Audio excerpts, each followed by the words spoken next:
Doing some hand exercises in your classes can be great. A couple of ones that you can try. You just open and close the hands. Do this with me. Eventually, you'll start to feel this burn in your forearm.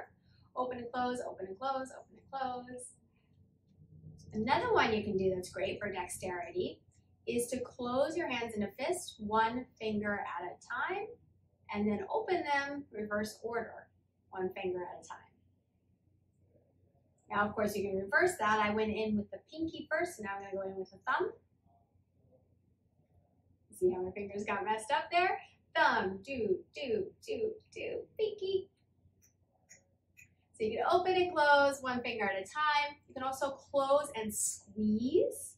This is also where the chair can be good. You can face the side, twist, and squeeze and hold the chair.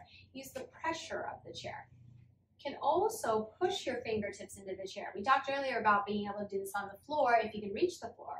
But you can turn and push your fingertips into the chair. Just spider your hand or tent the hand and push into your fingertips. Be surprised how quickly this can fatigue the forearm if you just kind of pulse and push into your fingertips. Another great one you can do is to tap each individual finger to your thumb. You can do one hand at a time, both directions. You can do two hands at a time. Another one I like to do is to tap, but count how many times I tap. So if you start with the pinky, that can be one tap.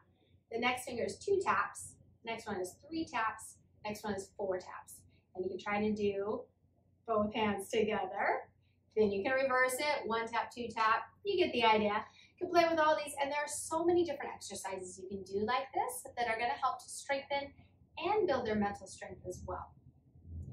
Other ones we can do, of course, for the wrists, we can interlace the fingers, glue the elbows together, and make little figure eights with our knuckles.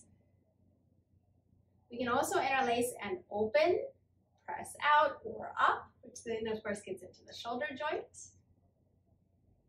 You can also take one hand, grab a hold of the other hand, and pull it up and give it a little shake. This creates a little bit of space in the wrist joint.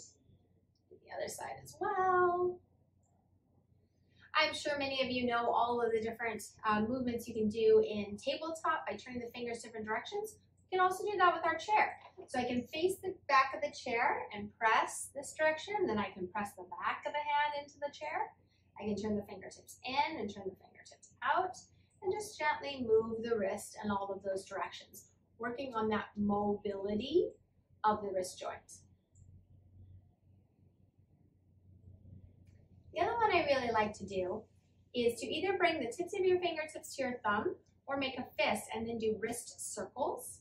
And you can just do this in seated like this. You can also take the arms forward. You can also take the arms to the side. This is one I really enjoy personally. But you can move the arms, of course, in different directions. And you can also do kind of a flow with the arms as you circle. Again, if you start to work with these dexterity type exercises, it helps to keep them mentally present, it builds their mental strength, and it builds their proprioception, their body awareness. Proprioception is how we understand where we are in space. For example, if I say, take your arm out to the side in line with your shoulder. If I have good proprioception, I can do that without looking and seeing, without a mirror. And the hand will be in line with the shoulder. If I don't have good proprioception, it might be down here, but I think it's in line with the shoulder, or up here. Proprioception is how we walk through a door frame without running into the wall. We're aware of the space around us and how we can move through it. As we age, we tend to lose proprioception, but it is something we can build up. Also, some people have more proprioception than others, depending on what they've done. If people have moved a lot in their life, played sports, done gymnastics or dance, then they tend to have more proprioception. They're just more aware of their body and space. So doing these different exercises can really help to maintain that as we age.